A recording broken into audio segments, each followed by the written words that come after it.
à toi, Seigneur. Car tu es Dieu. Personne n'est Tu comme toi, fais Seigneur. de si grands miracles. Personne n'est comme toi, Seigneur. Il n'y a point de Dieu Point de Dieu comme toi. Nul n'est comparable. Tu es Dieu. Tu fais de si grands miracles. Il n'y a Il n'y a point de Dieu comme toi. nul n'est comparable.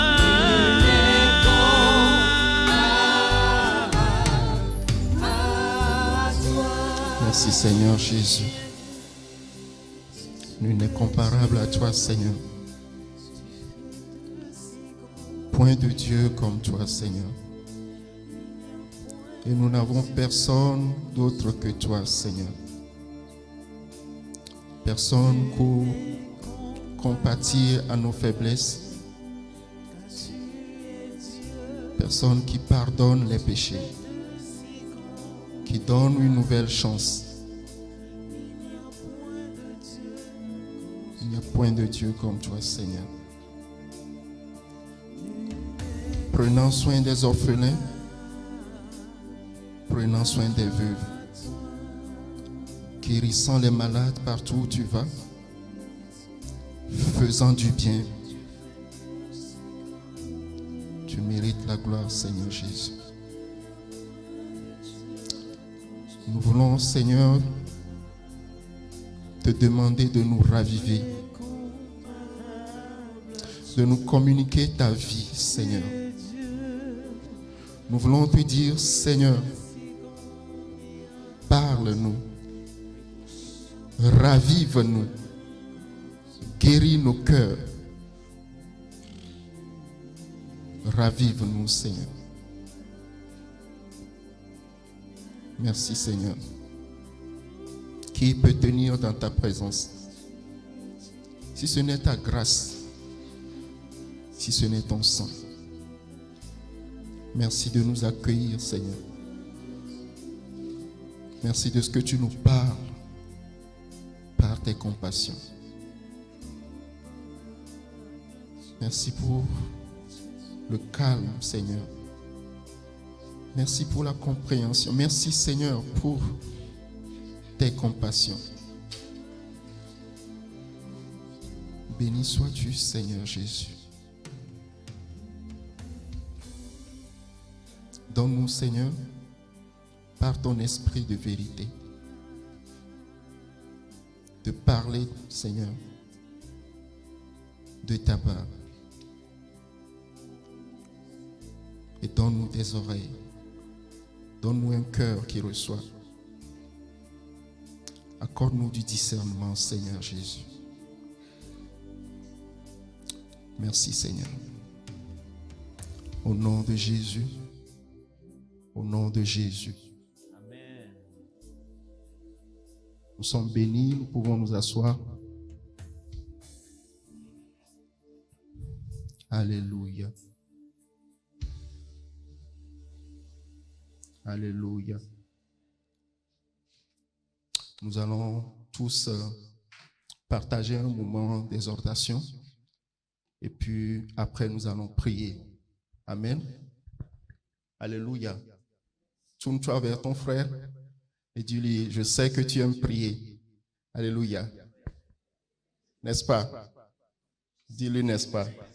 N'est-ce pas? Qu'est-ce qu'il dit? Il n'aime pas prier? Il aime prier? Il aime prier? Alléluia.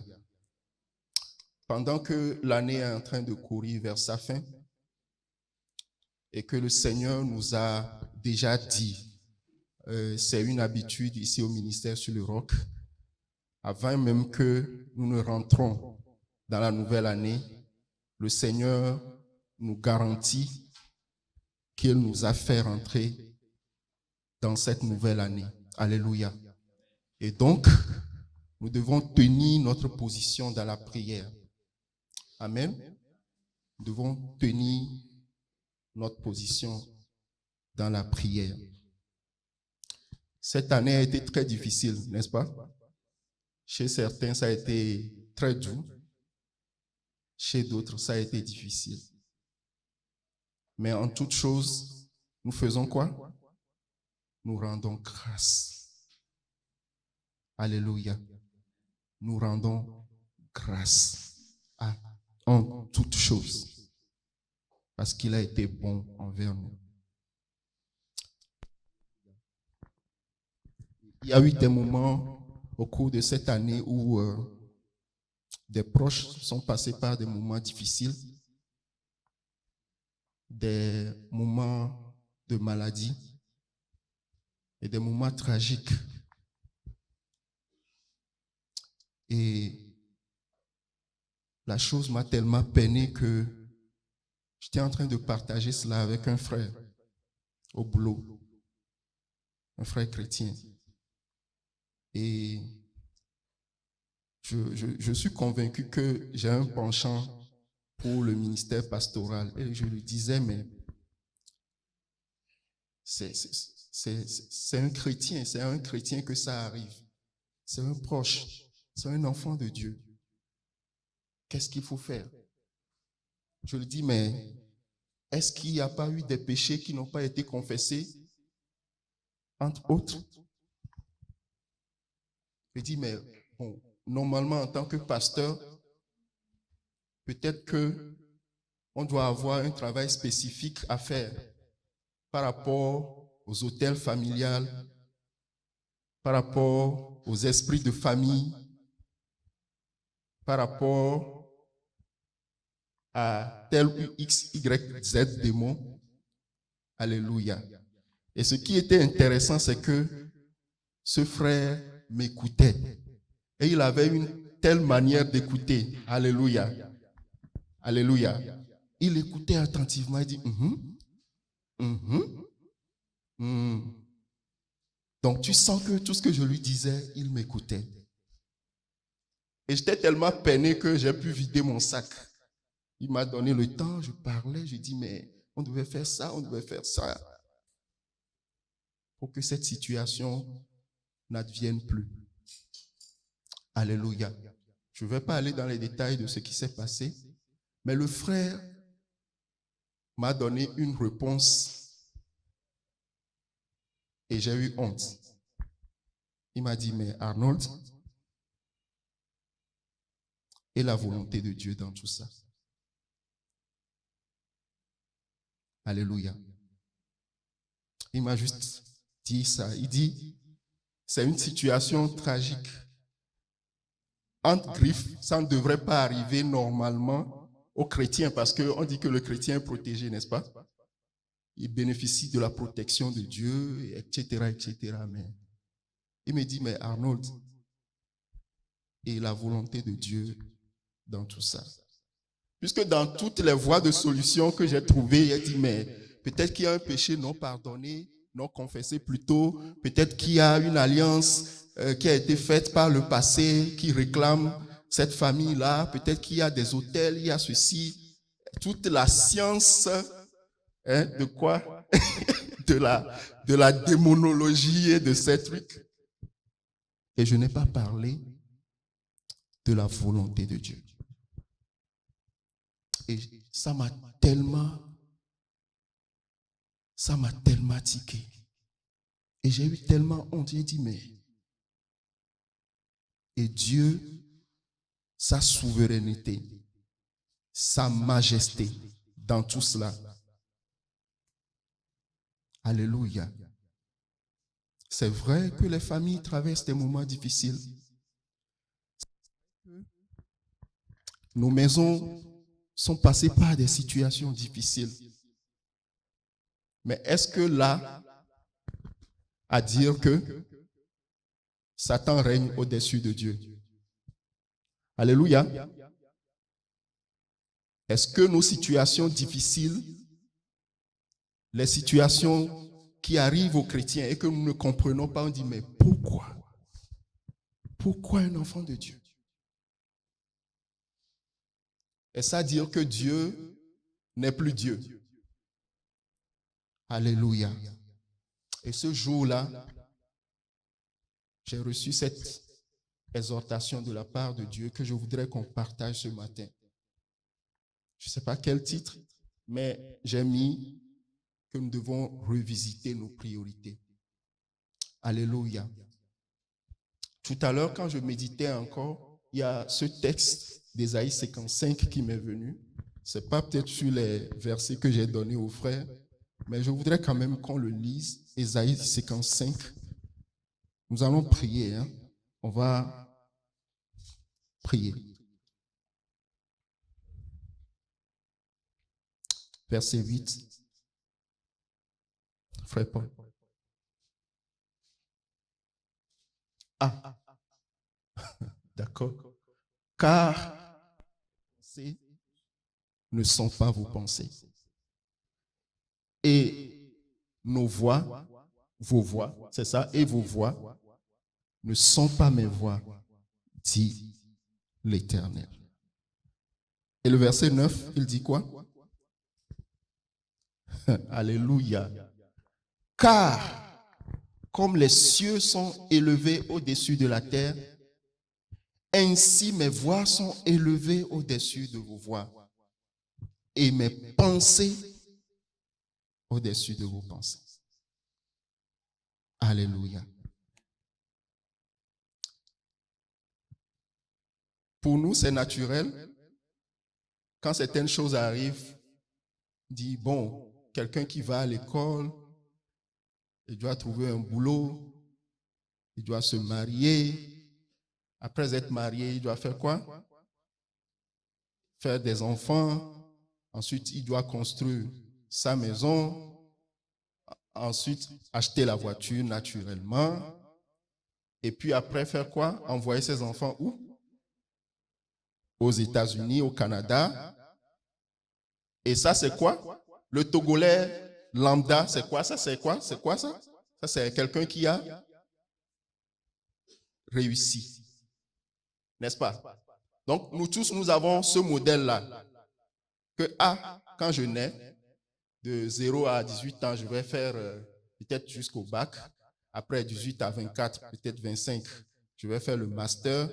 Ou bien je vais me lancer dans une activité. Je vais me marier. Je vais... etc., etc. Donc, quand il y a une seule virgule qui manque dans ça, qu'est-ce qu'on croit? On a échoué. Et que Satan qui est contre nous, Satan est contre nous. Donc, quand le jeune ne trouve pas du boulot, c'est qu'il y a un problème. Quand le frère ou la sœur ne sont pas encore mariés, c'est qu'il y a un très grave problème.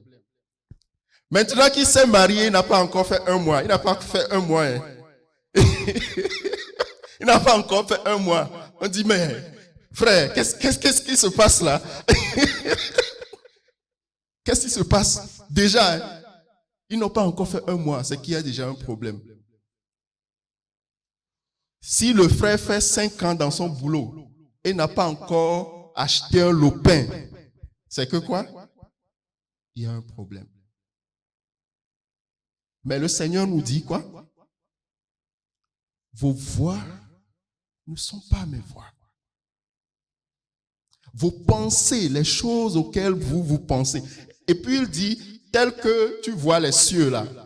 Ça dit que pour nous, pour ceux qui prennent les vols, quand tu es au-dessus des nuages, des fois quand tu décolles ici, à l'aéroport, et tu vois comment les maisons sont comme même les immeubles. Il dit, mes pensées, verset 9, ça dit l'écart. Vous réalisez ce que Dieu dit? Il dit, il y a tellement une distance entre vos pensées et mes pensées. Comme les cieux sont élevés au-dessus de la terre, ainsi mes voix sont élevées au-dessus de vos voix. Et mes pensées sont au-dessus de vos pensées. Est-ce que nous recevons ces choses? Mes pensées sont au-dessus de vos pensées. les choses auxquelles toi tu penses que ça c'est bien, ça c'est ce qui devrait m'arriver, le Seigneur dit, mes pensées sont au-dessus de vos pensées.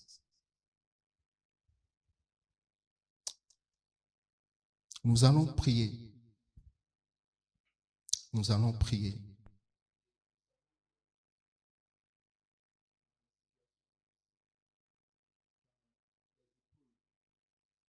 Recours, c'est à la prière en tant que chrétien.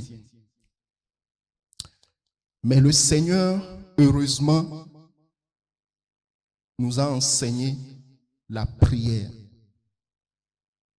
Et le Seigneur a été un modèle de prière. Sa vie a été prière. Alléluia.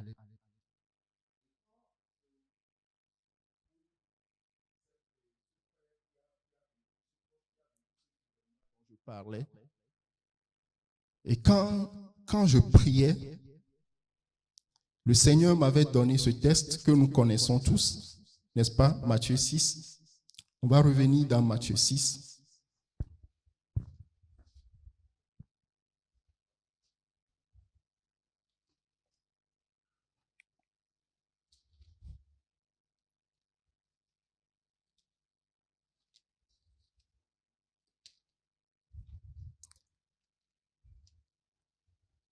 Vous êtes avec moi, n'est-ce pas? Ok. Matthieu chapitre 6, on connaît tous. On va lire peut-être à partir du verset.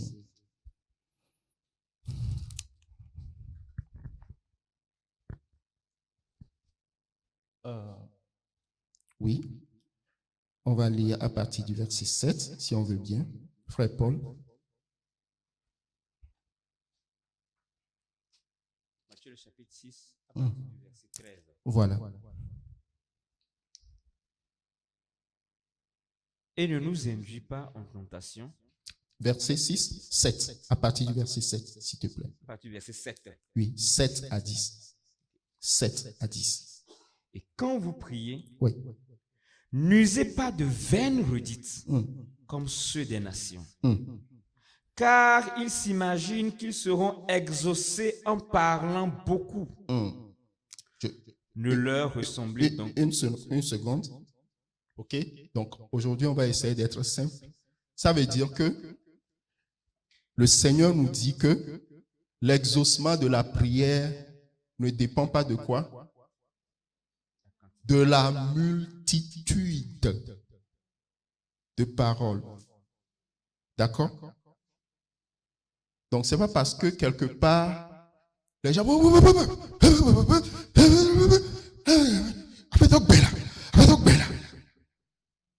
Ce n'est pas parce que on fait ça là-bas que vous allez penser qu'ils sont plus exaucés. Frère, ce n'est pas pour se moquer et nous ne devons pas le dire pour se moquer ni pour se glorifier. Mais le Seigneur nous enseigne en disant que l'exaucement, ce n'est pas dans la multitude des mots, le débit verbal. Oui, frère?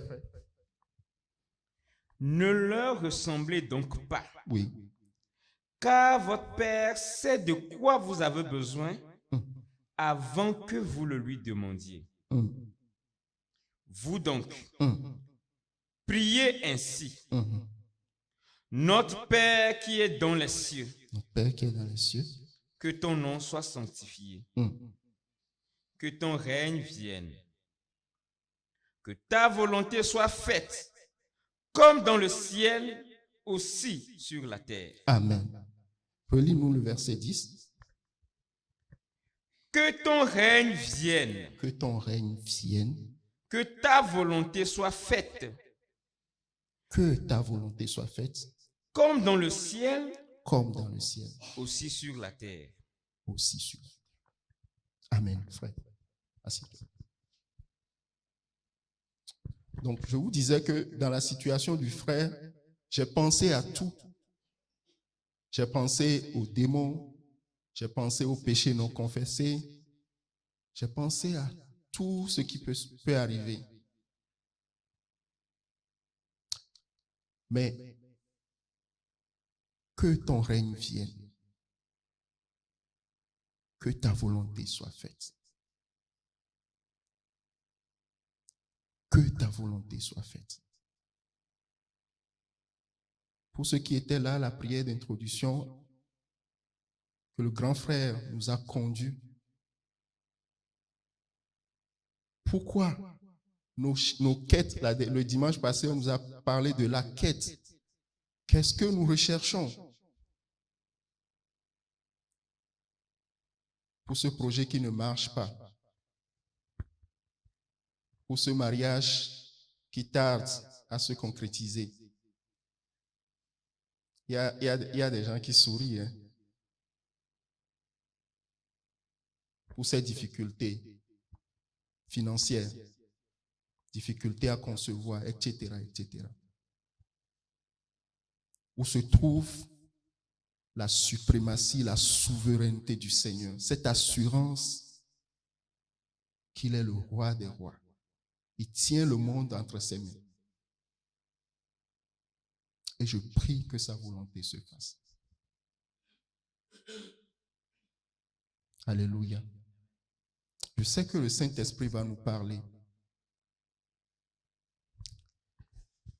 Je me rappelle les premières années de la préparation à la grande école.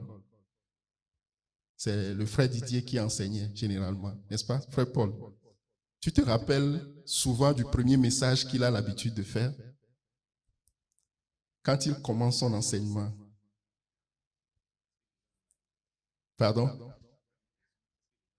Alléluia! Il demande même si la première question c'est de prier pour demander quoi? Si je dois me marier, soyons honnêtes, qui n'a pas été choqué? Hein, tu es jeune, tu es chaud, tu es brûlant et tu viens à une conférence de jeunes pour le mariage. Et le prédicateur dit, pour réussir son mariage et être heureux, c'est quoi? C'est de se demander d'abord et de demander à Dieu, est-ce que je dois me marier? C'est dur, hein? C'est comme aller contre quoi? Contre nature, même pas contre courant. Parce que même ça, à l'église même, c'est quoi? C'est d'office, n'est-ce pas? Quand un jeune a 21, 22 ans, c'est automatique qu'il fasse quoi? Qu'il se marie. Donc c'est ancré dans notre subconscient. Même quand on prêche cela, on n'arrive pas à s'en départir. Ce qui est normal, c'est de faire quoi? C'est de se marier. Mes frères, plus moi je grandis, plus je vois que le frère Didier a quoi? Il a raison. Il a raison. Il a raison. En France, maintenant, on dit quoi? Le taux de divorce, c'est quoi? Plus d'un mariage sur deux. Vous imaginez? Plus. Déjà, même ils ne se marient pas. Vous savez ça? Eux ne se marient plus. Ils font des contrats, etc. Bon, c'est très compliqué. Mais, quand ils décident maintenant de se marier, le taux de divorce, c'est quoi? C'est-à-dire que déjà même, tu as plus de 50% de chances que ça tombe à l'eau. Et plus on grandit, ça va à 75-80%.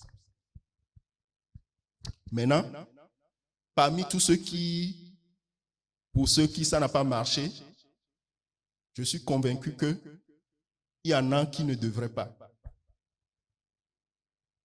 Ça, c'est ma conviction. Et plus je vois ce qui se passe, je suis convaincu que le frère Didier a raison. Et je comprends la souveraineté, la volonté de Dieu. Nous ne la recherchons pas. C'est-à-dire qu'on sait que les choses sont automatiques, quoi. Nous ne la recherchons pas. Je suis sûr qu'il y a un frère qui est en train de voir une sœur, mais il dit, Seigneur, il faut que 2026 là. Bon. Bienvenue, mon frère. Alléluia. Alléluia. Bienvenue. Beaucoup de courage. Il y a ma petite sœur qui m'a dit en tant que mais tu m'as pas dit que c'était comme ça. Et j'ai souri et dit bon, personne ne te dira. Moi-même quand je suis rentré. Alléluia. Moi-même quand je suis rentré là, c'est là-bas que j'ai découvert que on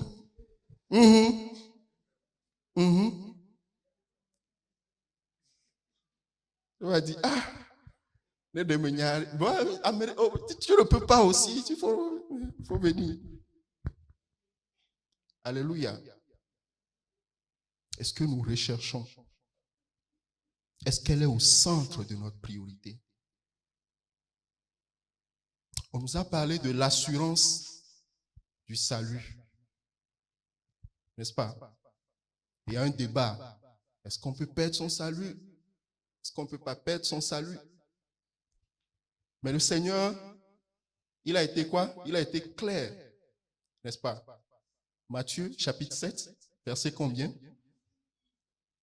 C'est toujours dans Matthieu, hein?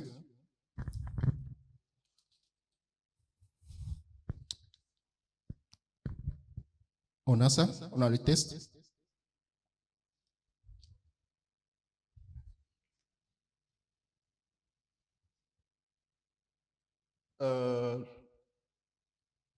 La slide qui vient, toujours sur la même slide, là où j'ai parlé de la suprématie.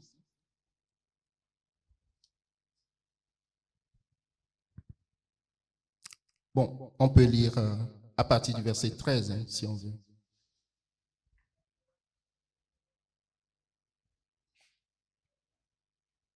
Matthieu 7 à partir du verset 13. Entrez par la porte étroite, car large est la porte et spacieux le chemin qui mène à la perdition. Et nombreux sont ceux qui entrent par elle. Car étroite est la porte et resserré le chemin qui mène à la vie. Et peu nombreux sont ceux qui le trouvent. On va sauter et aller au verset 21. Ce ne sont pas tous ceux qui me disent Seigneur, Seigneur, qui entreront dans le royaume des cieux, mais celui qui fait la volonté de mon Père qui est dans les cieux. Alléluia. On va poser là-bas. Donc, est-ce qu'il y a débat entre sauver une fois, sauver pour toujours, salut? Et il n'y a pas de débat, n'est-ce pas? Le Seigneur est l'autorité. Il dit, qui est-ce qui entrera? Celui qui fait la volonté de mon Père.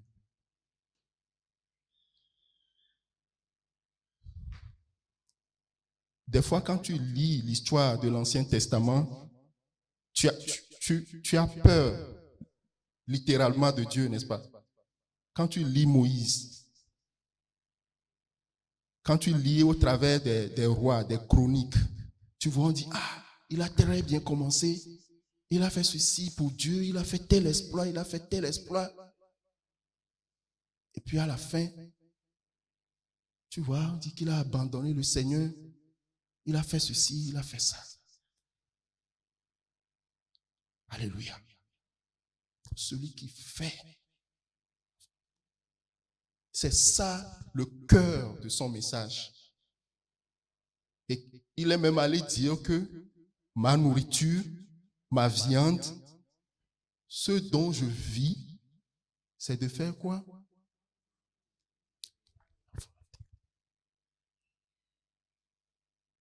Donc, ce que j'essaie de faire, et nous allons prier bientôt, c'est de voir,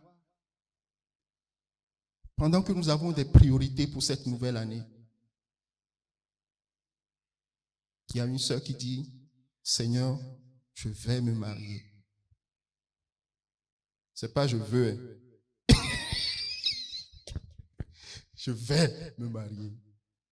Alléluia. Bon, les sœurs vont se fâcher contre moi et dire, bon, le frère là, il a quelque chose contre nous. Il y a un frère qui dit, Seigneur, Je dois. Je dois me marier.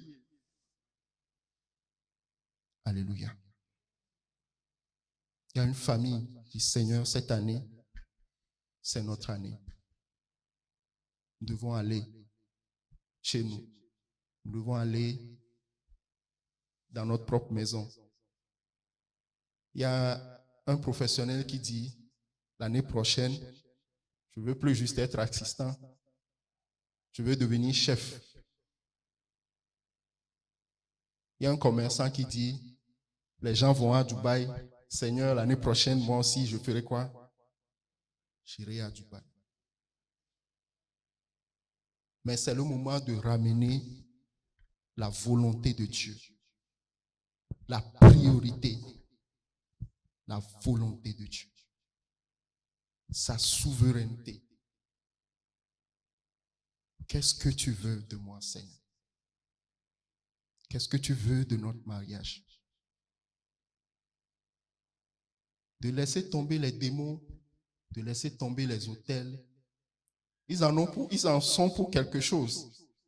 Mais le roi suprême, celui qui prend l'autorité définitivement, c'est qui? C'est lui le Seigneur.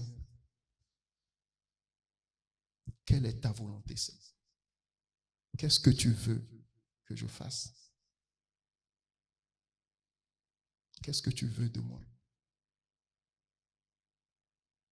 Sur quel chemin tu veux nous faire passer? Alléluia. Ézéchias a été un des leaders les plus puissants que Juda ait connus. Et la Bible a été très élogieuse à son égard. Il a fait des exploits. Et ce qui me frappe chez lui, c'est qu'il a été un leader qui a inspiré. Alléluia.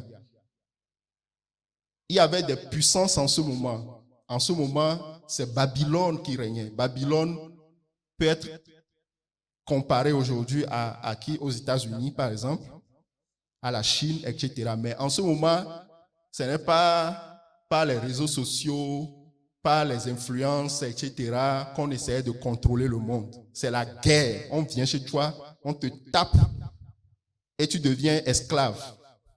Tu payes pour eux, tu cultives, tu fais tout. Donc, Israël était sous domination, était comme, en tout cas, ils étaient un vassal de Babylone. Et même, quand lui est venu, il a restauré parce que le peuple a abandonné Dieu. Son père, imaginez-vous, il est venu à 21 ans, ou en tout cas dans la vingtaine. 1 Roi chapitre 18. Il est venu très jeune. Et il a changé le cours de l'histoire. Il a restauré le culte. Il a inspiré les Lévites. Il a fêté une Pâque qui ne s'est plus fêtée comme pas possible. Le Seigneur a commencé par élargir Juda. Des inventions, des choses puissantes se sont déroulées sous le règne d'Ézéchias. La Bible est formidable. Jusqu'à 2 Rois chapitre 30, on dit qu'il est tombé comment? Malade. Et vous voyez Dieu? La Bible a été silencieuse sur quoi? Sur l'origine de la maladie. D'accord? Tout ce que la Bible, tout ce sur quoi la Bible ne met pas l'accent, ça veut dire que ce n'est pas dans cette direction que nous devrons mettre la priorité. Entre la poule et le poussin, qui est venu premièrement, ce n'est pas ça la priorité. Mais il y a des gens dans la Bible qui veulent savoir. Alléluia. C'est très bien pour la curiosité, mais il faut faire attention. Et être fixé sur ce que la Bible nous fait comprendre. 2 Rois chapitre 30, on va lire à partir du premier verset.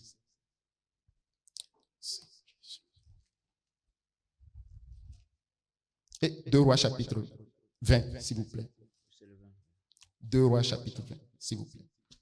En ces jours-là, Ézéchias fut malade à la mort. Chapitre 20. Merci. Oui. Et Ésaïe le prophète, fils d'Amoz, vint vers lui et lui dit, ainsi dit l'Éternel, donne des ordres pour ta maison, car tu vas mourir et tu ne vivras pas. Et Ézéchias tourna sa face contre la muraille et pria l'Éternel disant, hélas, Éternel, souviens-toi, je te prie, que j'ai marché devant toi en vérité et avec un cœur parfait, et que j'ai fait ce qui est bon à tes yeux. Et Ézéchias versa beaucoup de larmes. Et il arriva... Un instant, frère, merci. Je voudrais commenter juste cette partie. Dans le premier verset, on dit qu'il est tombé malade d'une maladie mortelle et Ésaïe a été envoyé vers lui pour lui dire, pour lui donner une instruction spécifique. Quelle est l'instruction, frère Paul? Donne des ordres pour ta maison. Donne des ordres pour ta maison. Car tu vas mourir et tu ne vivras pas. Car tu vas mourir. Le Seigneur a dit deux choses en une. Dans ma version, il est écrit, car c'est le moment pour toi de régler tes affaires. De régler tes affaires. Car tu vas partir, tu vas mourir. Alléluia. Ça, c'est un problème, n'est-ce pas? Alors, comment Ézéchias a répondu? Verset 2, tu peux nous relire? Oui. Hélas, Éternel. Hélas, Éternel. Souviens-toi. Souviens-toi. Je te prie. Je te prie. Que j'ai marché devant toi en vérité et avec un cœur parfait. Que j'ai marché en vérité et un cœur parfait. Et que j'ai fait ce qui est bon à tes yeux. J'ai fait ce qui est bon à tes yeux. Et Ézéchias versa beaucoup de larmes. Et Ézéchias versa beaucoup de larmes. Alléluia. La suite? Oui. Et il arriva qu'Ésaïe étant sorti et n'étant pas encore arrivé au milieu de la ville, la parole de l'Éternel vint à lui disant, retourne et dis à Ézéchias, prince de mon peuple, ainsi dit l'Éternel Dieu de David ton père, j'ai entendu ta prière, j'ai vu tes larmes, voici, je te guérirai.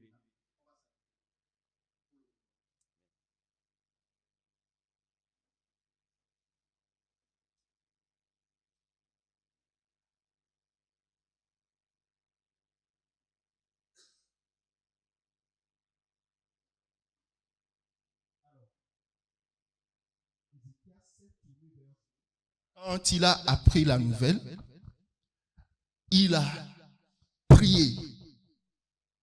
Frère, j'ai dit qu'on va prier.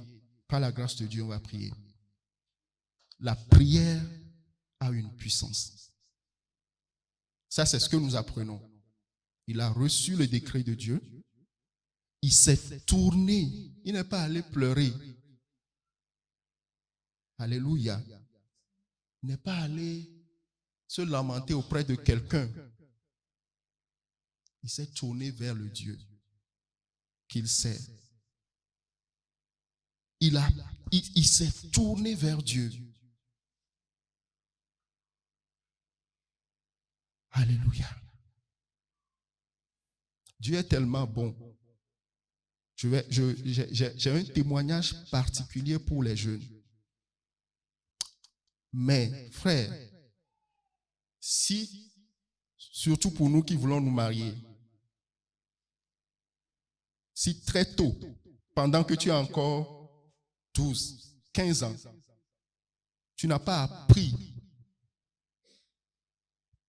quand tu es dans, en hébreu on dit adjocho, ça dit qu'il n'y a plus rien à faire. Tu es cul. Tu n'as pas appris à te lever, à te tourner vers Dieu. Alléluia. Oublie même cette affaire de mariage. Je ne sais pas pourquoi je suis très focalisé sur le mariage aujourd'hui. Oublie.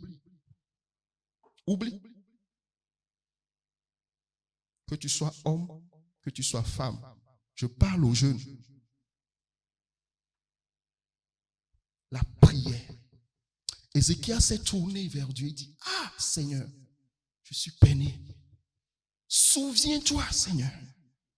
C'est la parole. Il dit, rappelez à ma mémoire, n'est-ce pas? Il dit, souviens-toi, Seigneur. Souviens-toi que j'ai marché devant toi avec intégrité. Donc, si vous lisez de 2 Rois 18, vous allez voir ce qu'il a fait. Il a fait des choses extraordinaires. Souviens-toi. Et qu'est-ce que je vois là-bas? Le cœur de qui? Dieu a dit, on a dit que Dieu ne se répand, il n'est pas un homme pour se repentir, n'est-ce pas? Mais qu'est-ce que Dieu a fait? Avant que Esaïe ne franchisse la porte, il dit, bon, va revoir le gars que je t'ai écouté. Ça veut dire qu'il a été exaucé. Il a retourné quelque chose qui devait arriver. Il a retourné positivement. Alléluia. Mais ça s'est arrêté là. Dieu lui a dit 2 choses en un, n'est-ce pas? En une. D'abord, fais quoi? Mets de l'ordre dans ta maison. Règle tes affaires. Revois les choses. C'est à quelqu'un qui a fait des exploits que Dieu est en train de parler. Ce n'est pas à un fainéant. C'est à quelqu'un qui a fait des exploits. Il dit, mais gars, il faut que tu mettes de l'ordre. Il faut que tu règles tes affaires. Lui, ce qu'il a piqué, c'est que quoi? Je vais mourir. Et ça, c'est bien. Parce que si tu ne peux pas au moins te révolter, c'est qu'il y a un problème. Alléluia. Dans les défis, dans les problèmes, il faut que tu te lèves. Moi, je me rappelais que j'étais en terminale. Je passais par des moments difficiles, des tensions à la maison. J'étais en terminale, c'est pas pour m'orgueillir, mais j'avais des mathématiques dures à bosser. Et des fois, je comprenais, des fois, je ne comprenais pas. Donc, je n'étais pas sûr de réussir ma classe de terminale. Je me rappelais, j'étais encore jeune, mais j'allais la nuit. Personne ne me réveillait. Je dis, Seigneur, je ne sais pas ce que je lui disais, mais je lui disais que je ne vais pas échouer. Je ne veux pas échouer, Seigneur. Frère, jeune, je ne peux pas citer les noms individuellement. Ézéchiel. On doit apprendre ça très tôt. Très tôt. Il s'est tourné vers Dieu et Dieu l'a exaucé. Ça veut dire que Dieu nous montre le cœur de Dieu pour nous les familles. Je rends grâce parce que quand moi je me suis engagé, je me suis marié, on est passé par des moments difficiles. Mais c'est là où j'ai appris à prier en famille. J'ai vu que la prière en famille a de la puissance. Je prie avec mon épouse. Demandez la grâce de Dieu. Pendant la période de Covid, notre enfant est tombé malade. On n'avait même pas un franc. On n'avait pas un franc. On n'avait même pas un seul rond pour l'amener à l'hôpital. Rien du tout. Là, qu'est-ce que tu vas dire? Seigneur, donne-moi la... Tu vas lui dire quoi? J'ai appris la puissance de la louange. Tu es merveilleux. Tu es digne de louange. On a commencé par adorer le Seigneur. On a commencé par le bénir parce qu'il est bon. Qu'est-ce qu'on va faire dans cette situation? On n'a pas d'argent, il y a confinement, tu ne sais pas où tu vas aller, on va dire, ah, ton enfant a Covid, on va venir te chercher. Tu ne sais même pas, j'étais perdu. Mais je me suis rappelé que quand j'étais encore jeune, il ne m'a pas abandonné. Et j'ai commencé par le louer. Je vous assure, 30 minutes, 45 minutes, il y a une présence qui a rempli la chambre. Je n'ai plus jamais ressenti ça. C'est-à-dire, il y a une présence extraordinaire qui a rempli notre chambre. Physique, tangible. Ma fille a commencé par suer. Jusqu'à ce qu'on ne ressente comme s'il y a un poids qui est tombé. On prend la température qui était à 40. La température, elle s'est refroidie. Physiquement. Comme ça, il n'y a rien. On n'a pas pris de médicaments. Je vous assure que le lendemain, je n'ai pas vraiment cru que ce soit un truc authentique. J'ai cru que bon, peut-être que... Je vous dis qu'elle s'est réveillée systématiquement. Elle n'a plus toussé. Elle n'a plus fait de fièvre. J'ai expérimenté physiquement comme ça comment le Seigneur guérit. Physiquement. Je partage ces choses parce que nous allons prier. Je veux que tu déploies ta foi. Donc, je disais que Ézéchias s'est occupé d'un seul aspect. On était arrêté au verset quoi? Le Seigneur a envoyé Esaïe lui dire, voici, je t'ai écouté, j'ai entendu ta prière, ça c'est le verset 5, j'ai vu tes larmes, je vais te guérir, n'est-ce pas? Dès après-demain, tu pourras de nouveau te rendre au temple. Ça c'est le verset 5. Alléluia. Tu peux lire le verset 6, s'il te plaît. Et j'ajouterai 15 années à tes jours. Et je te délivrerai, toi et cette ville, Amen. de la main du roi d'Assyrie. Et je protégerai cette ville à cause de moi et à cause de David, mon serviteur. Dieu l'a exaucé extraordinairement. Alléluia. Mais je disais qu'il s'est juste occupé de la partie tu vas mourir. Règle tes affaires là. Il n'a pas fait quoi? Il n'a même pas regardé ça. N'est-ce pas? Comme nous aujourd'hui, Seigneur, je veux que ce projet se fasse. Seigneur, je veux avoir un enfant. Seigneur, je veux me marier. Mais peut-être le Seigneur te dit, regarde ça. Règle ça. Règle ça. Dis non, Seigneur. Curieusement, Dieu l'a exaucé. N'est-ce pas? On va lire à partir du verset 12, je crois. Verset 12, oui. En ce temps-là, Bérodac Baladan, fils de Baladan, roi de Babylone, envoya une lettre à un présent à Ézéchias, car il avait appris qu'Ézéchias avait été malade. Et Ézéchias écouta les messagers et leur montra toute la maison où étaient enfermés ses objets précieux, l'argent et l'or, et les aromates et l'huile fine, et tout son arsenal, et tout ce qui se trouvait dans ses trésors. Il n'y eut rien qu'Ézéchias ne leur montra dans sa maison et dans tous ses domaines. Et Isaïe le prophète vint vers le roi Ézéchias et lui dit, qu'ont dit ces hommes et d'où sont-ils venus vers toi? Et Ézéchias dit, ils sont venus d'un pays éloigné de Babylone. Et Isaïe dit, qu'ont-ils vu dans ta maison? Et Ézéchias dit, ils ont vu tout ce qui est dans ma maison. Il n'y a rien dans mes trésors que je ne leur ai montré. Et Isaïe dit à Ézéchias, écoute la parole de l'Éternel. Voici, des jours viennent où tout ce qui est dans ta maison et ce que tes pères ont amassé jusqu'à ce jour sera porté à Babylone. Il n'en restera rien, dit l'Éternel. Et on prendra de tes fils qui sortiront de toi, que tu auras engendrés, et ils seront eunuques dans le palais du roi de Babylone. Et Ézéchias dit à Isaïe, La parole de l'Éternel que tu as prononcée est bonne.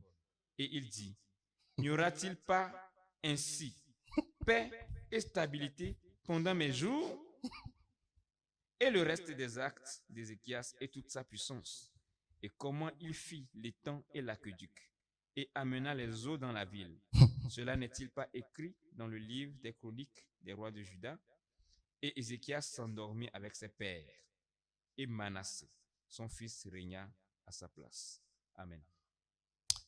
Dieu est vraiment amour. Hein.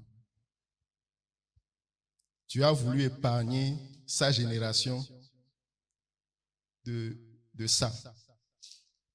Mais il a dit non, je dois vivre. Il dit, règle ta maison. Quelle triste fin. Je dois vivre. Cette nouvelle année, nous prions tous pour que quoi, Seigneur, nous fasse quoi? C'est une bonne chose, n'est-ce pas? C'est une très bonne chose. Mais c'est pour faire quoi? Le frère Ézéchiel nous a conduits à travers d'une puissante prière. Ce mariage, c'est pour en faire quoi?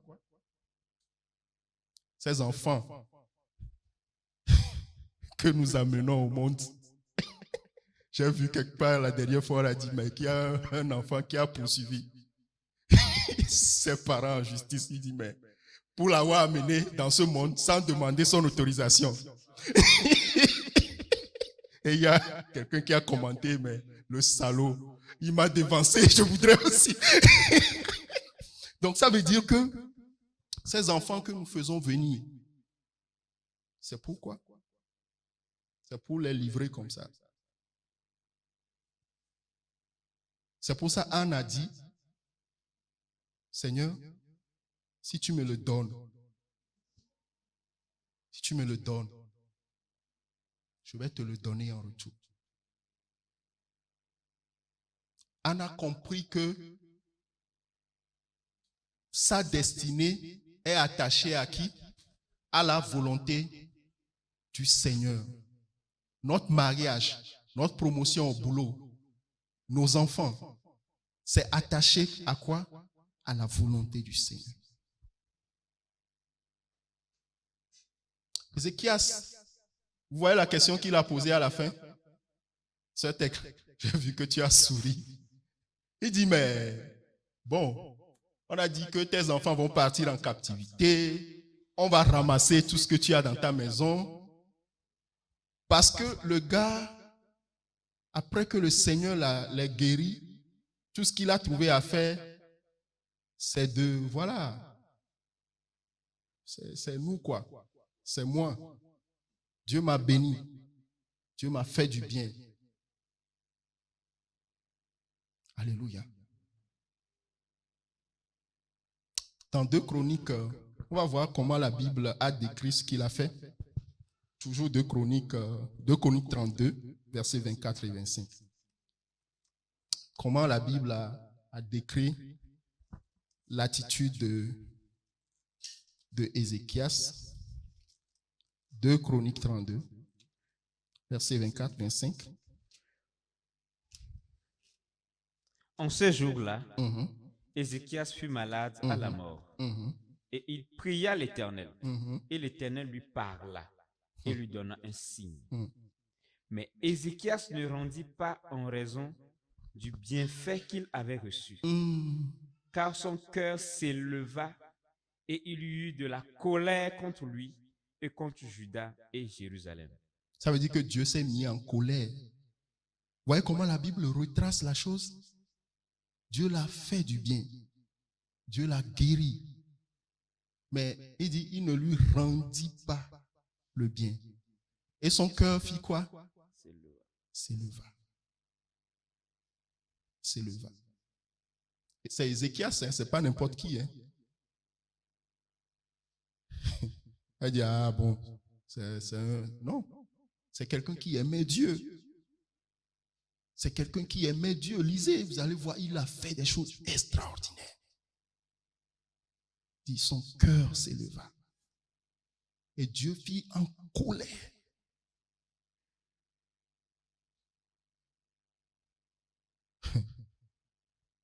Oui. Et Ézéchias s'humilia de ce que son cœur s'était élevé, Il s'humilia, lui et les habitants de Jérusalem. lui et les habitants de Jérusalem. Et la colère de l'Éternel ne vint pas sur eux pendant les jours d'Ézéchias. Pendant les jours d'Ézéchias. Mais après, c'est ça qui a abouti aux Daniel et autres qui sont allés en captivité. Ézéchias. Il est resté en vie pour renvoyer ses enfants en captivité. Frère, nous devons prier. Nous devons prier. Avant de fermer ça, cette page-là, je voudrais parler au cœur des jeunes et à nous tous. Une des choses que j'ai apprises dans l'histoire de Ézéchias, je vais le dire de façon ramassée. Tu ne peux pas être dans la maison de Dieu et ne rien faire. Alléluia. Je vais le dire comme ça pour que nous comprenions. En tant que jeune et fidèle, je sais que tu fais je sais que tu es en train d'aider je sais que nous servons, mais en tant que jeune, le cœur, Daniel, nous devons servir le Seigneur de manière pratique. Alléluia. Servir, ce n'est pas quand tu auras 50 ans. Non. Je sais que le frère Paul fait un travail extraordinaire avec vous. Mais je voudrais vous exhorter. Prenez à cœur. Prenez quelque chose dans la maison de Dieu. Ce piano-là, depuis que moi j'ai connu Joël, il n'y a que Paul qui s'est donné. Il s'est donné, c'est un sacrifice. Et il n'y a que comme ça qu'on sert Dieu. Rappelez-vous de la prière d'Ézéchias. Frère, la vie, ce qui est dans le monde, ce n'est pas un jeu. Je vous assure, ce n'est pas un jeu. Si tu ne te caches pas derrière Dieu. C'est pour ça qu'un enfant de Dieu, même, je laisse tomber les jeunes, nous les personnes adultes, faisons quelque chose. Les enfants qui sont en bas. Ça, c'est ce que j'offre à Dieu. Ça, c'est mon sacrifice. Ce n'est pas juste la louange, c'est bon. Mais je fais quelque chose qui me coûte quelque chose. J'ai bien aimé un message que le frère a partagé avec. Qui me coûte quelque chose en tant que jeune. C'est très important. C'est très important, je le dis très simplement, pour ta protection, pour ta sécurité. Pas pour être égoïste, mais c'est les lois spirituelles. C'est les lois, ce sont des lois spirituelles. Ce n'est pas pour rien que les gens qui sont dans les autres trucs, ils font des sacrifices, ils font des trucs, ils donnent de l'argent aux gens. Ce sont des principes spirituels. Faisons quelque chose, quel que soit ton âge. Oublie, quelqu'un n'a qu'à se moquer de toi. Oublie. Que tu chantes faux, que tu chantes vrai. Oublie. Mais tant que ça vient, ce qui est important, c'est de le faire avec ton cœur. Mets du cœur. Mets du cœur. Je parle aux jeunes. Mets du cœur. Prends quelque chose. Si c'est le piano, si c'est la table de sonorisation, bosse des tutos sur YouTube. Vois comment on travaille avec les équipements de son et sers le Seigneur avec. Fais ça avec un sacrifice. C'est là que le Seigneur va commencer par te bénir. J'ai tellement de témoignages. L'année passée, on a eu une conférence à la BIDC. Dans notre équipe, il y a des docteurs en économie, il y a des docteurs en X, Y, Z. Moi, je ne suis pas docteur, n'est-ce pas? Et on devait être présenté sur une thématique qui a trait à l'économie. Et dans l'équipe où j'étais, il y a des docteurs en économie qui étaient là. Mais ma responsable a dit, c'est toi qui vas présenter. C'est une conférence internationale. Ce que je dis, tous les pays d'Afrique, il y a des gens qui sont venus du système des Nations Unies, d'un peu partout, et qui étaient là, à la BIDC. Il dit, mais c'est toi qui présentes. Donc, il y a 3 équipes. Il y a des gens qui parlent de climat, il y a d'autres qui parlent d'impact sur les systèmes agricoles. il y a des gens qui vont parler de l'économie. On dit, mais c'est toi. Moi, je n'ai pas fait une formation en économie. J'ai fait une formation en maths et statistiques. Je peux comprendre les équations, mais je ne comprends pas le fonctionnement d'une économie. Je n'ai pas fait cette formation. Mais on dit que c'est toi qui présente. Alléluia. Bon, on a fait les diapos, les gens ont fait des ajouts, etc., etc. Et puis, je crois, 1 heure ou 2 avant j'étais là, j'étais perdu. Je dis, ah, qu'est-ce que je vais faire? La présentation en anglais, etc. Je dis, mais comment je vais faire? Et 2 heures avant la réunion, j'ai laissé tomber, je ne voyais plus mon PowerPoint. J'étais allé m'enfermer quelque part et j'ai commencé par louer le Seigneur. Quand c'est comme ça, je ne priais plus, je chantais tout simplement. Et à partir d'un certain moment, il y a une paix qui est venue dans mon cœur. Et je suis allé à la présentation. Oh, il y a des gens qui sont passés, ils ont fait. Et curieusement, j'étais le dernier. Puisque c'est un truc logique. Comment les changements climatiques impactent les systèmes agricoles, comment ça se traduit en impact sur l'économie, etc. Quels sont les liens, etc. Donc, je suis celui qui est en bout de chaîne. Donc, il y a un Nigérian qui est passé, excellente présentation. Quelqu'un d'autre est passé, docteur, excellente présentation.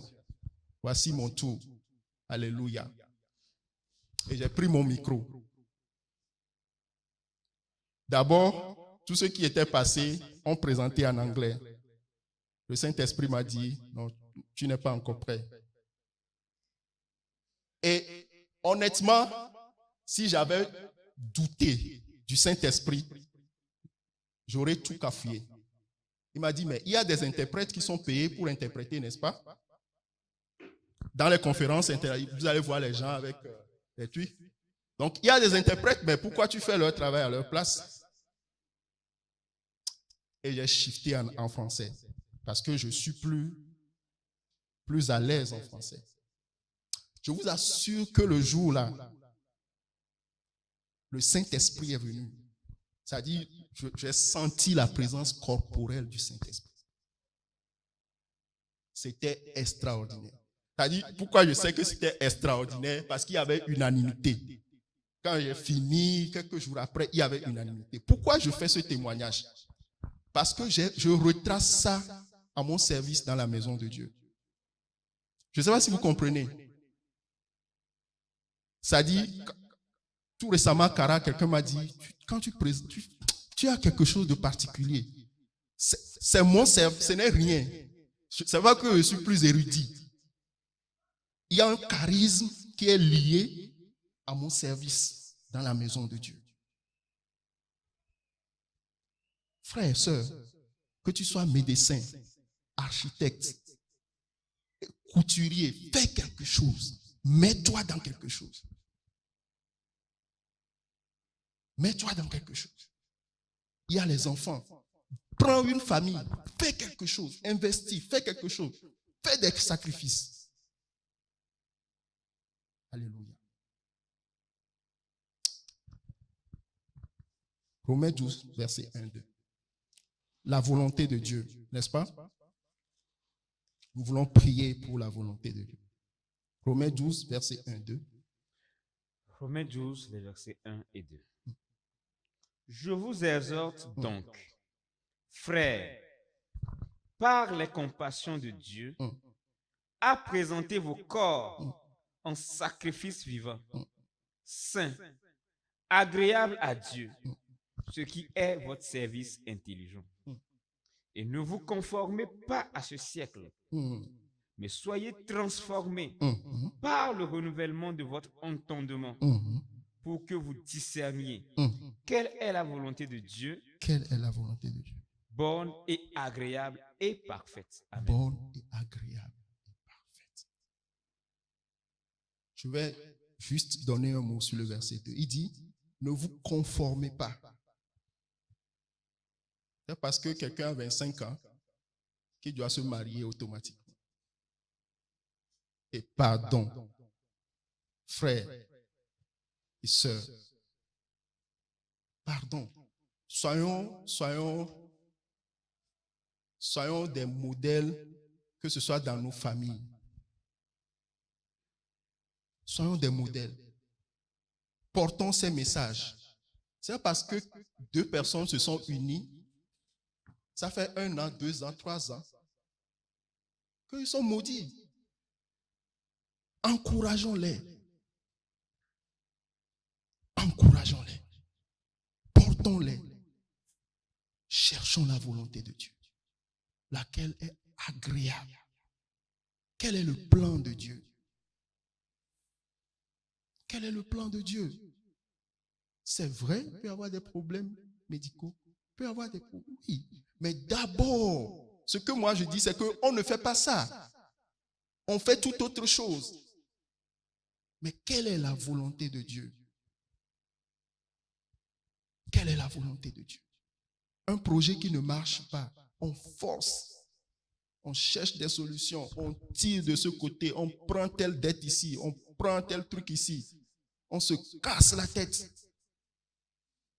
À la fin, on se retrouve sans sommeil, on ne dort plus la nuit. Tu es là, ton cœur fait big, parce que tu es en train de tirer sur tous les cordes et le Seigneur n'est pas avec toi. Quelle est la volonté de Dieu? Luc,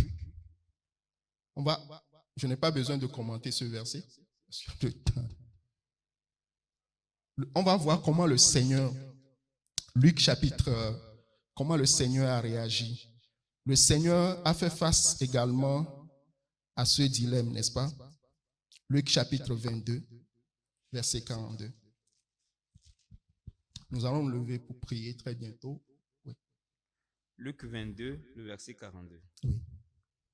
Père, et s'étant mis à genoux, il priait, disant, Père, si tu voulais faire passer cette coupe loin de moi, toutefois, que ce ne soit pas ma volonté, mais la tienne qui soit faite. La tienne. Amen. Le Seigneur nous a donné le modèle parfait. Vous voyez que Seigneur,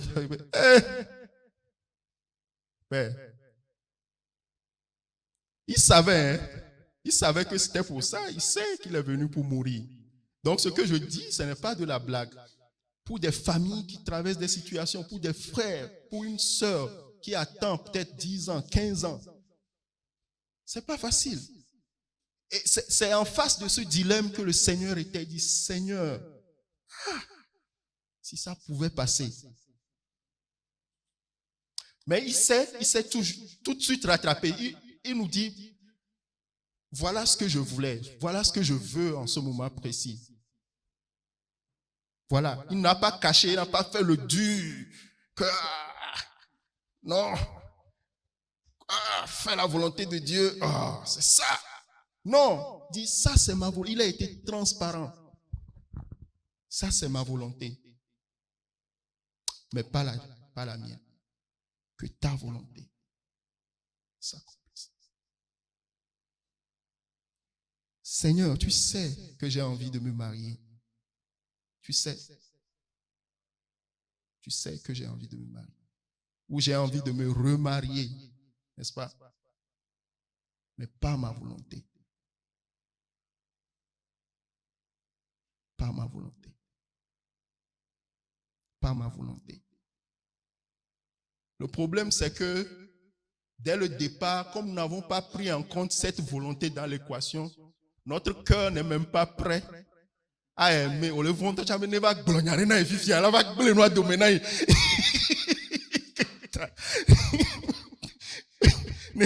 Le Seigneur va glorifier efifia. Elle a glorifié c'est à domer. Alléluia. Pas ma volonté.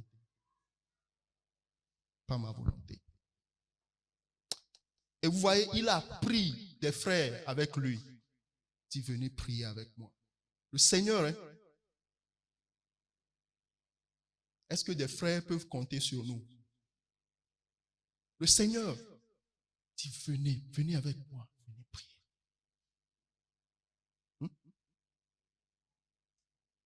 Est-ce que des frères peuvent compter sur nous?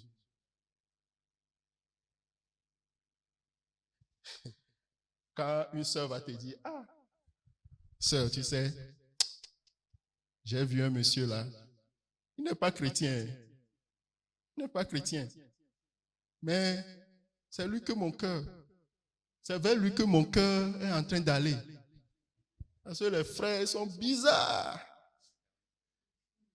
Qu'est-ce que tu vas faire? Bon. Hein? Ça, c'est... Qu'est-ce que tu vas faire?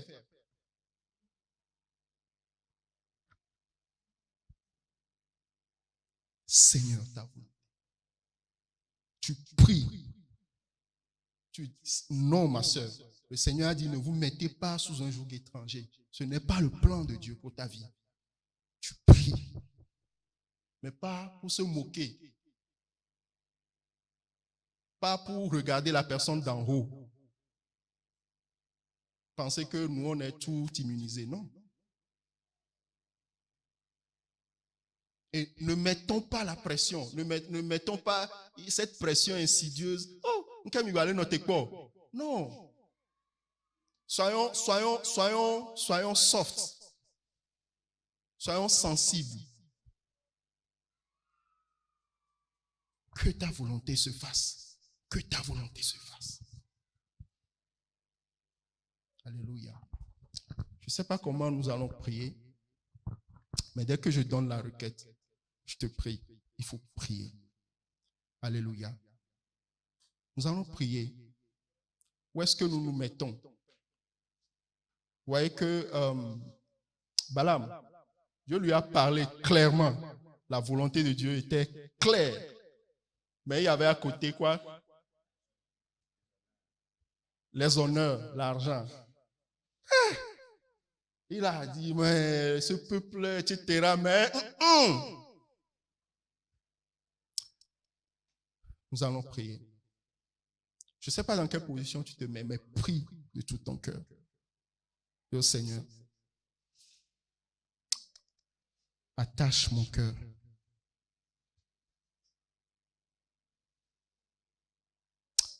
Pardonne-moi, Seigneur. Pardonne-moi, Seigneur.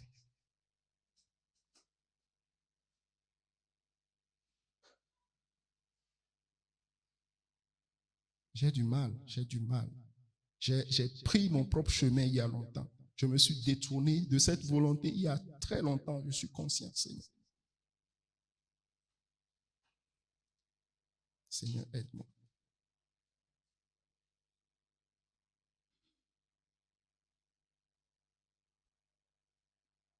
Donne-moi d'aimer cette volonté. Ouvre mes yeux.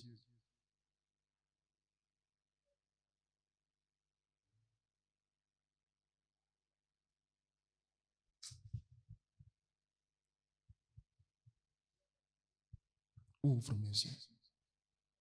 Donne-moi d'aimer ta volonté. Règne sur mes émotions.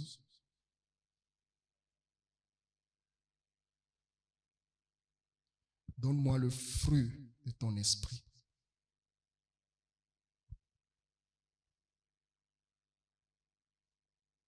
Seigneur, la convoitise ne peut pas prendre le dessus sur moi.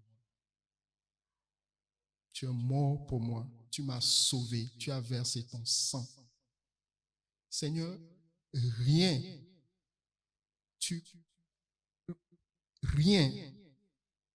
ne m'arrachera d'entre tes mains.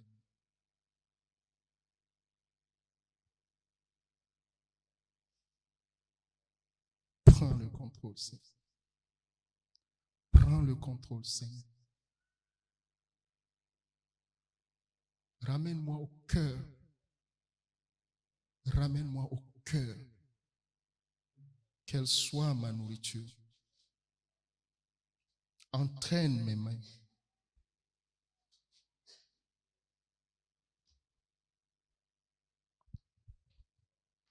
Ouvre mes yeux.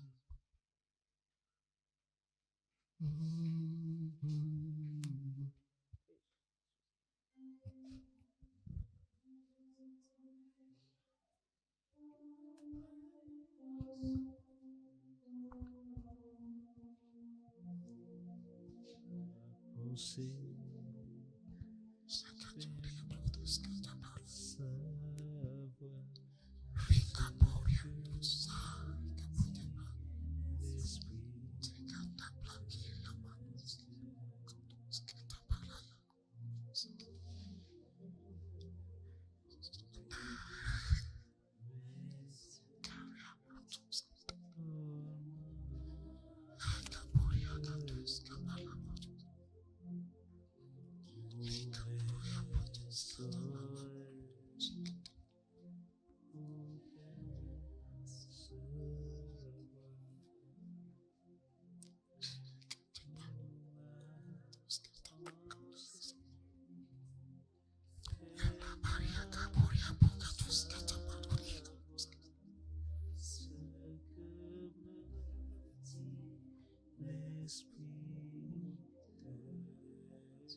Dites, quand vous priez, dites que ton règne vienne, que ta volonté soit faite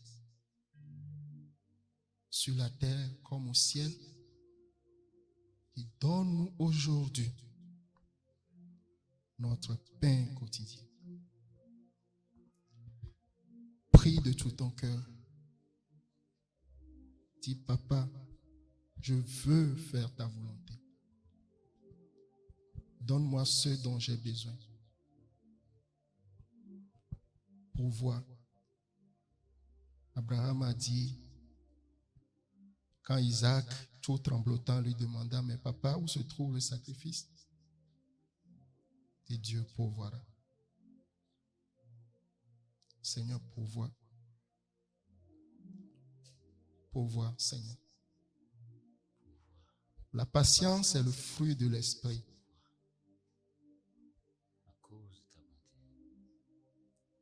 Remplis-moi, Seigneur. Remplis-moi, Seigneur. La maîtrise de soi. La maîtrise de soi. Se maîtriser. Se maîtriser. Vaincre sur les pulsions de la chair. Ça vient de l'esprit.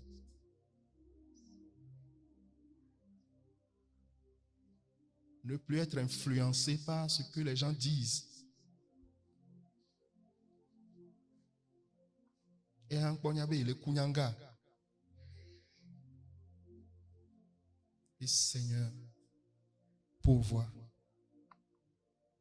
Je veux que tu me remplisses de ton esprit. Je veux que tu remplisses notre maison de ton esprit. Je veux voir des fruits se manifester dans ma vie pour cette année 2026. Je veux voir la patience. Je veux voir l'endurance. Je veux voir la fidélité dans ma vie. Être fidèle dans les petites choses. Être fidèle à mon service. Je veux voir l'amour qui n'attend rien en retour. Seigneur, pourvois tout ce dont j'ai besoin pour faire ta volonté. Pourvois, Seigneur. Tu sais que j'ai besoin d'argent pour vivre. Tu sais, Seigneur, que j'ai besoin de payer le loyer. Tu n'es pas un père irresponsable. Les animaux dans les forêts, ils n'ont pas, ils ne travaillent pas, mais tu les nourris. Merci Seigneur pour la foi dans ta provision. Merci Seigneur pour la foi dans ta provision.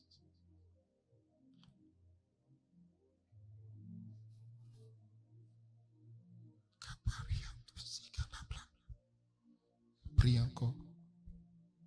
Prie le Seigneur. Prie le Seigneur.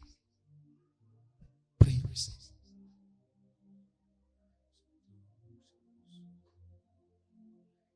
Il a dit de Sarah, elle espéra contre toute attente.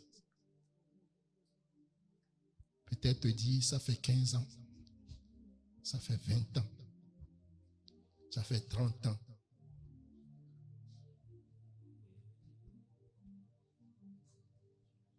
Et ce fibrome et ces kystes,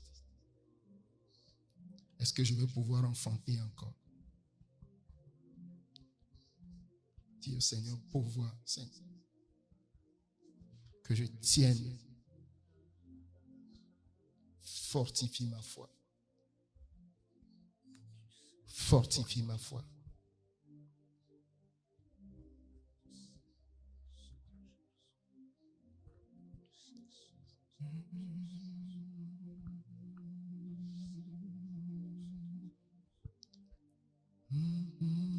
Sont sur toi, Seigneur,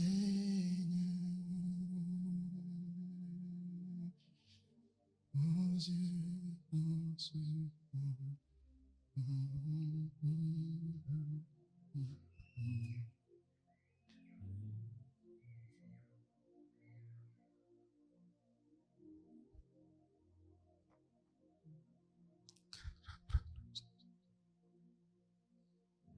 Frère, je veux que tu pries sincèrement.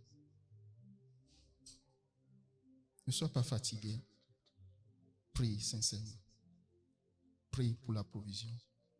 Prie pour une maison. Prie pour une famille. Et Seigneur, fortifie-les. Seigneur, fortifie-les. Seigneur, fortifie-les. Seigneur, fortifie-les.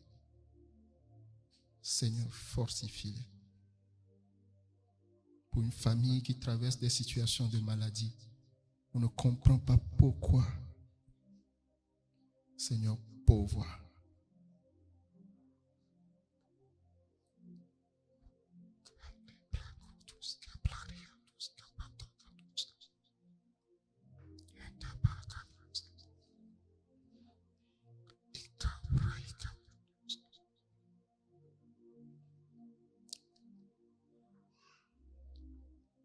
Jean 5, versets 14 et 15 dit: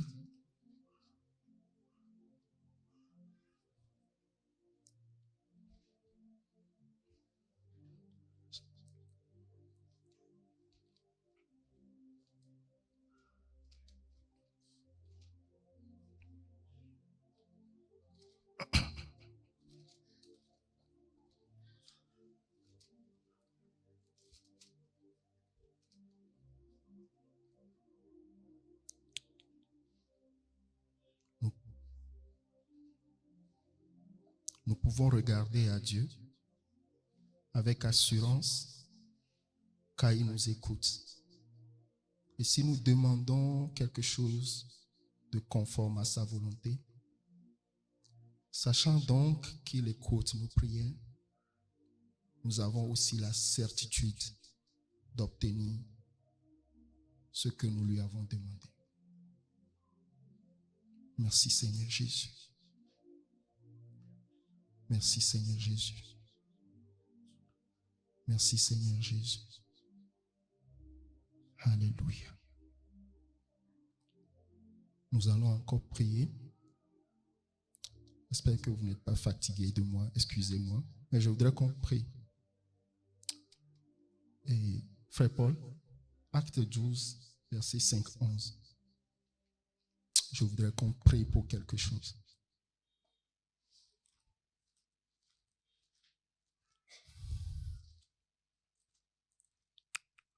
Acte chapitre 12,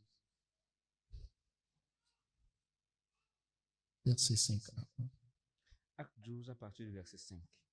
Pierre donc était gardé dans la prison. Mais l'assemblée faisait d'instantes prières à Dieu pour lui. Mais lorsqu'Hérode allait le produire, cette nuit-là, Pierre dormait entre deux soldats liés de chaînes. Et des gardes devant la porte gardaient la prison. Et voici, un ange du Seigneur survint, et une lumière resplendit dans la prison. Et frappant le côté de Pierre, il le réveilla, disant: Lève-toi promptement.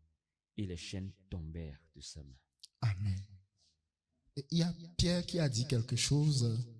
Je ne sais pas si c'est par la suite quand il était sorti, où il disait, je sais avec certitude que... Verset 11.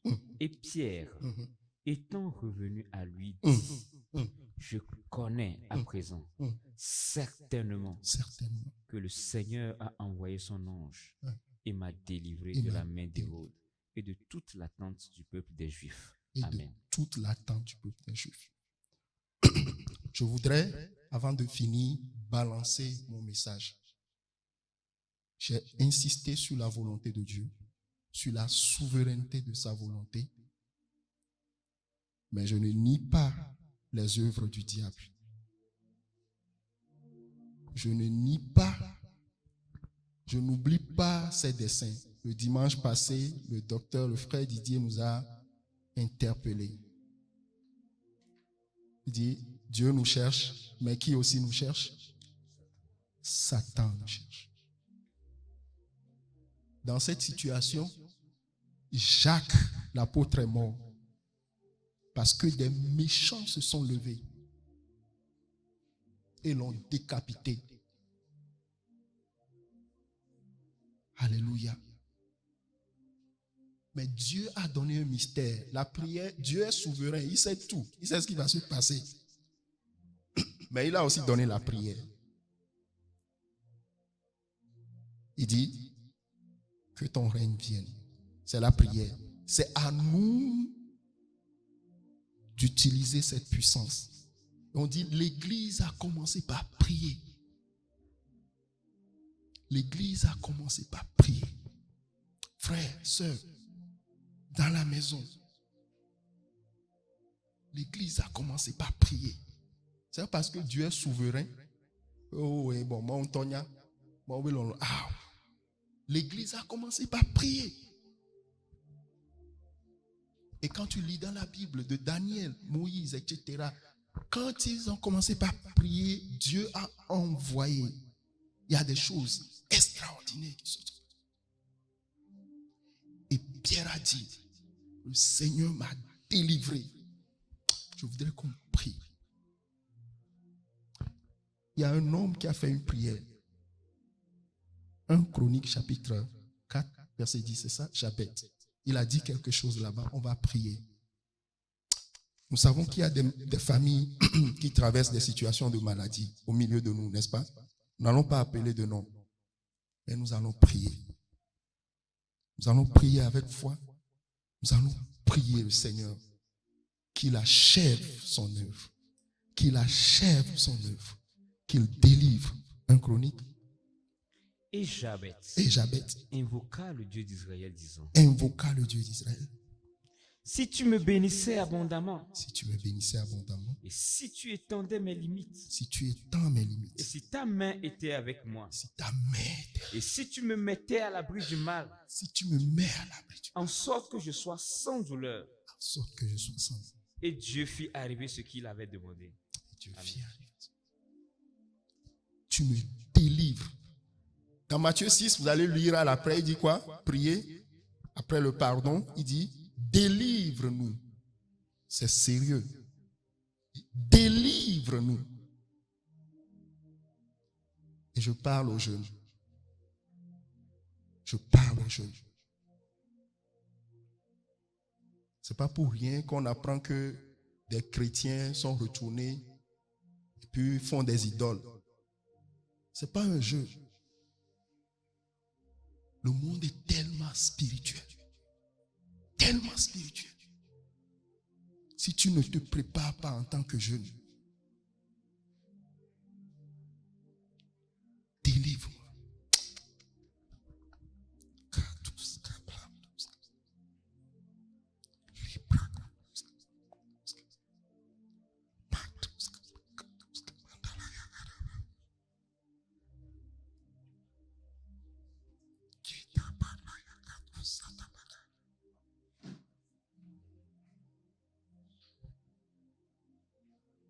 Prière qui ne se relâche pas. Jette le feu d'une intercession qui ne se relâche pas. Jette le feu d'une intercession qui ne se relâche pas. Jette le feu d'une intercession qui ne se relâche pas. Seigneur, jette le feu d'une prière qui ne se relâche pas. d'une vie de prière qui ne se relâche pas, d'une intercession qui ne se relâche pas. Seigneur, nous avons cru que sans la prière, ça pouvait être. Nous avons laissé de côté la prière. Nous avons abandonné nos lieux secrets. Nous avons lâché. Nous avons cédé du terrain à l'ennemi. Seigneur, restaure, restaure, restaure, restaure, restaure, restaure, restaure, restaure, restaure.